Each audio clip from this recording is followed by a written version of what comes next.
VMC અને જિલ્લા વહીવટીતંત્રના સંયુક્ત ઉપક્રમે સેવા સેતુ કાર્યક્રમનું આયોજન કરવામાં આવ્યું. સેવા સેતુ કાર્યક્રમ અંતર્ગત સમા ઉત્તર ઝોન કચેરીમાં યોજાયો કેમ્પ. સરકારની તમામ યોજનાઓનો લાભ એક જ સ્થળે મળે તે માટેનો પ્રયાસ કાર્યક્રમનું આયોજન કરવામાં આવ્યું. સેવા સેતુ કાર્યક્રમ શહેરના 11મા તબક્કાનો શુભારંભ છે. વડોદરાના મીડિયાના મિત્રોને આભાર.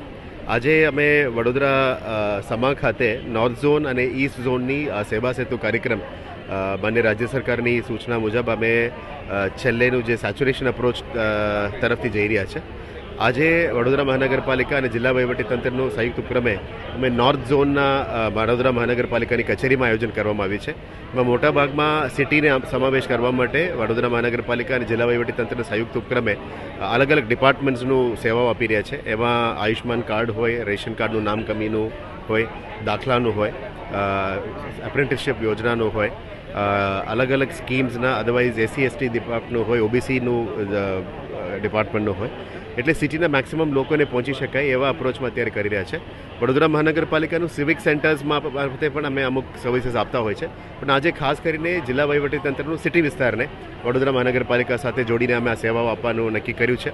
આવનારા દિવસોમાં સાઉથ ઝોન અને વેસ્ટ ઝોનનું પણ અલગ એક સેવા સેતુ પણ કરવાના છે, જેથી કરીને 31 માર્ચ પહેલાં અમે જે સેચ્યુરેશન અપ્રોચથી લોકોની સેવા આપવા માંગીએ છીએ એ દિશામાં કરી રહ્યા છે. જે રીતનું ભારત સરકાર અને રાજ્ય સરકાર સેચ્યુરેશનમાં અલગ અલગ સેવાઓ પબ્લિકને આપતા જ આવીએ છીએ, અમે આજે પણ ચૂંટેલા પદાધિકારી, ex corporators, ex MLA, present પદાધિકારીઓ તમામ મારફતે પણ મેસેજીસ અમે મોકલવા માંગીએ છીએ, જેથી કરીને કોઈને પણ બાકી રહેતા હોય. આજે આખા દિવસ અહીંયા નોર્થ ઝોનની મામલતદાર કચેરી અને વડોદરા મહાનગરપાલિકાના નોર્થ ઝોન સમા કચેરી મારફતે આનું સેવામાં જે આપવા માટે અમે પ્રયત્ન કરીએ છીએ. વડોદરાના નાગરિકોને અપીલ કરીએ છીએ કે તમારા ઘરમાં કોઈ પણ સેવાઓની બાકી હોય, ઇવન પુરવઠા વિભાગનું અને એને પણ આજે રાખવામાં આવ્યું છે. એટલે કોઈ પણ ઇસ્યુઝ હોય, સમસ્યા હોય, માહિતી હોય એ બધા તમને અહીંયા મળશે અને સેવાઓ પણ આજે તમારું લઈ જવા માટે અમે તમામને અમે વિનંતી કરીએ છીએ. વડોદરા કોર્પોરેશન અને જિલ્લા વહીવટી તંત્રના સંયુક્ત પ્રયાસોથી જે 11મો સેવા સેતુનો કાર્યક્રમ આજે ઉત્તર ઝોનની કચેરી વોર્ડ નંબર 2ની કચેરી ખાતે રાખવામાં આવ્યો છે. સરકાર નાગરિકોના દ્વારે પહોંચે, લોકોના ઘર સુધી પહોંચે અને સરકારી યોજનાઓમાં 100% આવરણ થાય, એટલે કે 100% સેચ્યુરેશન એચીવ થાય એ આશયથી આ પ્રકારના સેવા સેતુના કેમ્પો કરવામાં આવે છે.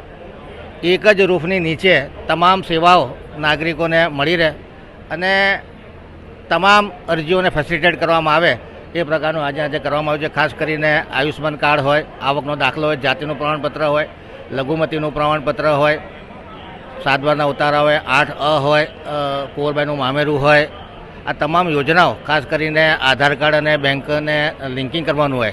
જે ત્રિદેવની શક્તિ છે, આધાર કાર્ડ, જનધન અને મોબાઈલ નંબર, આ ત્રણને લિંક કરી અને જે ડાયરેક્ટ બેનિફિટ આપવાના હોય છે એ ડાયરેક્ટ લોકોના ખાતામાં જાય અને ભ્રષ્ટાચાર પર અંકુશ મેળવવાની કોશિશ છે. ખાસ કરીને શ્રવણ તીર્થ યોજનાઓ છે, અમુક યોજના એવી છે કે જે લોકોને ખૂબ ખ્યાલ નથી હોતો, તો એનું માર્કેટિંગ પણ થાય છે. અને તમામ પ્રકારની સેવાઓ જેવી કે બસ કન્સેશન પાસ હોય, લર્નિંગ લાયસન્સ હોય, સિટી ટ્રાન્સપોર્ટ હોય, આધાર કાર્ડ હોય, આવકનો દાખલો હોય, આ તમામ સેવાઓ એક જ રૂફની નીચે મળી રહે એ આશયથી આ સેવા સેતુનો કેમ્પનું આયોજન કરવામાં આવ્યું છે. આપના માધ્યમથી તમામ નાગરિકોને અપીલ કરું છું કે કોઈને કોઈ પણ સેવાની જરૂર હોય તો આજે 9 થી 2 વાગ્યા સુધી અરજી સ્વીકારવામાં આવશે અને 5 વાગ્યા સુધી આ કેમ્પ ચાલવાનો છે.